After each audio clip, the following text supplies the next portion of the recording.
Hello hi friends, welcome back to మనసావ టీవీకి అయితే సుస్వాగతం. అయితే ఈ రోజు మరి చెప్పే టాపిక్ ఏంటంటే మరి చాలా ఇంపార్టెంట్ టాపిక్ గానే మనం చెప్పాలి. 100లోనే మరో మ్యాచ్ గురించి అయితే మన అండర్స్లోకి అయితే వెళ్ళిపోతే మరి north super surgery versus south very interesting.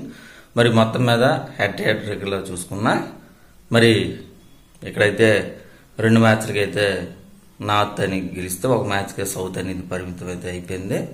మరి మొత్తం మీద ఇక్కడ రికార్డ్స్ అనేది చూసుకుంటే స్టేడియంలో మాత్రం కాస్త మరి భిన్నంగా అయితే ఉన్నాయి అనేది అయితే మనం అయితే భావించాలి. మరి ఎక్కడ మ్యాచ్ అని మరి అయితే నార్త్ మరి హోమ్ గ్రౌండ్ గానే మనం చెప్పొచ్చు, లీడ్స్ లోనైతే జరుగుతుంది. ఎవరిదైతే టాస్ గెలిస్తే వాళ్ళైతే బౌలింగ్ అనేది ఎంచుకోవాలి. ఇక్కడ ఎక్కువగా 130, 140, 150 వరకు కూడా నమోదైనా సరే చాలా కష్టంగా మరి మారిపోయే ఛాన్స్ ఉంటుంది.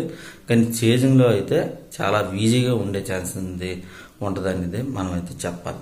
మరి ఇక్కడ ఒక విధంగా మనం అయితే భావించాలి అంటే వర్ష సూచనలు అయితే లేవు.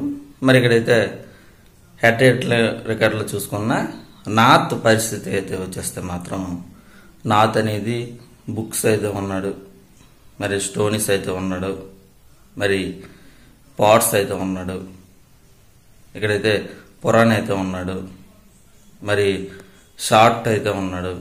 మరి అందరూ కూడా ఫామ్లోకి అయితే రావాల్సిన పరిస్థితి ఉంది. చాలా గట్టిగానే ఉంది ప్రస్తుతానికి అయితే. మొన్నటిసారి అయితే ఘోరంగా ఓడిపోయినా సరే ఈసారి అయితే కొంచెం బలం అయితే పుంజుకునే ఛాన్స్ ఉంటుంది. అంటే జట్టులోనైతే మరి స్టోనీస్ కానీ మరి బుక్ కానీ వీళ్ళందరూ కూడా చాలా వరకు కూడా వస్తూ ఉన్నారు.